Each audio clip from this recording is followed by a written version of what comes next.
Live from Celebracion. Live interviews conducted with award recipients and honored guests at the Celebracion 2018 conference held in San Marcos, Texas, and sponsored by the National Hispanic Institute. This is an interview with Varo Maldonado, NHI's 2018 Hall of Fame recipient. Interview conducted by Phil West. Hi, we're here at Celebracion on Saturday morning, and I have Alvaro Maldonado with me, who is the Hall of Fame Award winner this year. And first of all, congratulations. That's not an award that NHI gives out every year. And it's, and it's a award that we give for special kind of lifelong achievements in helping NHI advance itself. And you've been instrumental in bringing forth the Colorado LDZ. Yes, sir. Well, let me tell you about my association with NHI dating back to, I want to say it's 1986, 87. Wow, so close to the beginning. Very, very close to the beginning. I was fortunate enough to get a landed job at Colorado State University in the Office of Admissions, and I remember a colleague of mine telling me about a fair for Latinos, and he heard very good things about it. I had to check it out myself. Eventually, I found out it was the LDZ College Fair that he was talking about, which is obviously part of the LDZ Week, sponsored by the National Hispanic Institute.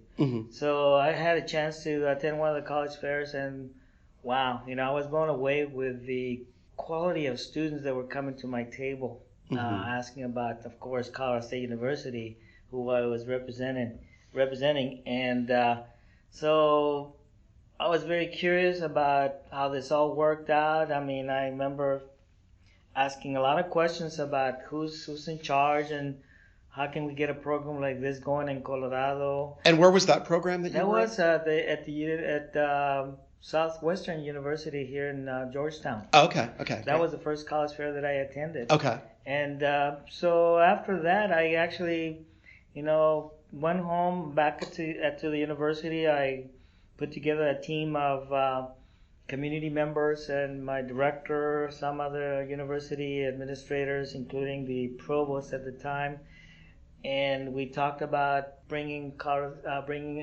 LDZ to Colorado. So we invited Ernesto and Gloria to come and speak, to come and tell us about the organization and about LDZ, and it was pretty amazing. I mean, it didn't take a whole lot of convincing, seriously, to get the ball rolling. So the following year, and I'm talking now, let's say it was the summer of 1988 that we took 15 students from Colorado in two vans. Neil Lujan and myself drove two vans with students from Fort Collins, Greeley, Denver, Pueblo, and we headed for the New Mexico LDZ in Albuquerque. So they went through the entire experience. I got a chance to actually see students in action. I videotaped pretty much a lot of the conference, and went back and shared this with the staff. And we started hosting Colorado LDZ in 1990, and we haven't stopped. Oh, wow. We're going to be celebrating 30 years in 2019, summer of 2019. We're excited. We're going to bring some alumni from not necessarily Colorado State University graduates, which we hope to invite, of course, and hope they will join us. But we also have a lot of former LDZers that went about, educating themselves and becoming stars, if you will, in Hollywood and in the dance community, in the political arena, you name it. Right. So what was it about that first experience? You actually drove students in a van down, I guess, I-25 would be, and went to Albuquerque. And so and again, this was when the program was still kind of very much in its infancy, right? So Texas LDZ, I believe, started in 83. So it was only a few years old, and you've probably seen changes happen over the time. But I'm wondering what it was about that particular program that sealed it for you, that said, yes, I absolutely have to bring this to Colorado. What sealed it for me was that I have always been very community oriented. Okay, I was always inspired by people around me that were involved in community activism, if you will. And so I saw the National Hispanic Institute as the closest to what I experienced on my own and as I was growing up, with a more of a radical twist, if you will. I mean, we're talking about getting young, bright high school students and teaching them about how important it is to develop leadership skills to eventually help advance the Latino community. Right. Let me give you, for example, how badly we need leadership in our community. I think this statistic still stands that yes, there may be more Latinos enrolled in colleges and universities than ever before, but we're not keeping pace with our growth in the United States. Okay. So as a percentage of our population, it's a very small percentage, not growing very fast. Right. So there's a lot of work to do. Right. And I see the National Hispanic Institute, leading that, hopefully improving on that statistic, if you will, through all of its programs. Because as you know, about 90% of participants go through the NHI experience end up going and graduating in college. Right. Yeah, nearly all the students who go to NHI end up in college, and then a vast majority of them graduate within 5 years, and a lot of them go into grad school too. So how do you think the program has made Colorado State better? I mean, obviously, I imagine some students have found their way to Colorado State through Colorado LDZ, but just kind of thinking about its role in the community in Fort Collins across the state. Well, first of all, because we have hosted this conference for now 30 years, this is a 1 week conference during the summer months, obviously, and bringing in 150, 200 students to the university campus, and everybody, faculty and staff primarily, because it's a summer months, not as many regular college students. They look at these young people all dressed up in leadership, playing the leadership roles, and it's an impression that they never forget. I always used to get compliments, about how well behaved, how smart these individuals were, walking around campus and projecting themselves as professionals, if you will. That's just a week of LDZ. Once they came to the university, I was always pushing towards, I knew who was enrolling from NHI, from LDZ. So I always made it a point of making sure that these students got involved in community organizations, campus organizations where they could make a difference.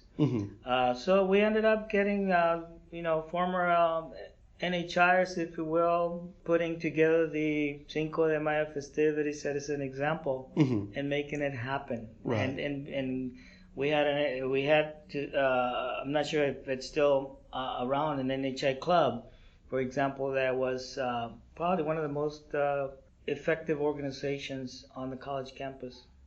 Okay. And how has it changed for Latinos in Colorado over the years from the time that the program started? I think that what Colorado State University did was take a leading role and that was also part of my mission, if you will, to let the rest of the state know that Colorado State University was hosting this conference for future Latino leaders. And that put a little pressure on other colleges and universities, believe it or not, to do something about increasing their own diversity within their own campuses. Whether it be it was not necessarily doing another NHI program, but actually, we start seeing a lot more programs on college campuses, everybody competing for their share of the pie that is the Latino community. Right. And obviously, we all benefited simply because we started a trend again in increasing the diversity, if you will, of college campuses compared to when I went to college.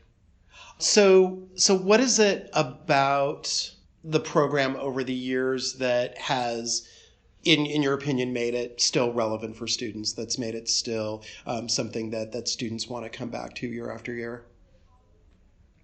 I think it's the experience that they have while at, whether it's YLC, whether it's CWS or LDZ. The fact that they see that they are being prepared for the challenges, if you will, that lay ahead, not only in going to the best colleges, universities of their choice, but also picking professions, if you will, where they can make a difference in their community. Again, whether it's doctors, lawyers, and we have them all nowadays. I want to say that probably more than half of my Facebook friends are former NHIers, believe it or not. And so if I need a doctor, a lawyer, any profession, I bet you I can find it just by looking at my friends, and these are former NHIers. Right. And can you talk about the work that you're doing now? Actually, when I left the university, I took a couple of years off, and I wasn't ready to retire. I found out after 2 years. So I started job hunting. I landed a job with Saturday Jobs for Progress, one of the oldest Latino-based organizations in the country. Founded back in around, I want to say 1965, somewhere around there. Okay. Founded by LULAC and the GI Forum. And they have a grant through the Department of Labor. The grant is to run a program for low-income seniors who need to find jobs, can't find jobs. So my job as a case manager is to accept applications, send them for approval. Once enrolled, my job is to find a nonprofit where they can perform a set of duties and responsibilities, just like any job. But then, while in the program, my job as a case manager is to provide them with resources to empower themselves to find employment. So, computer skills workshops, for example, sitting in on workshops through the employment office to enhance their resumes, interview skills, job search strategies, and such. Right. And so the goal of them for the program is to get as many seniors and find jobs as possible. Yeah, so again, very much in line with NHI's idea of community building and assets, and then you're just helping them to accumulate more skills to continue to contribute. Wonderful. Okay. Well, great. Well, I appreciate your time today, and once again, congratulations on the award and for 30 years of Colorado LDZ, and thanks again for your role in making that happen. Thank you.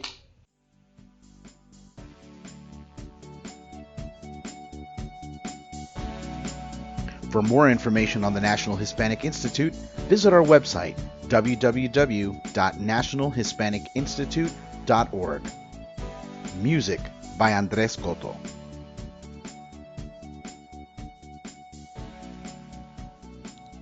This podcast was partially sponsored by Union Pacific. We thank them for their generosity in sponsoring the NHI Podcast Network.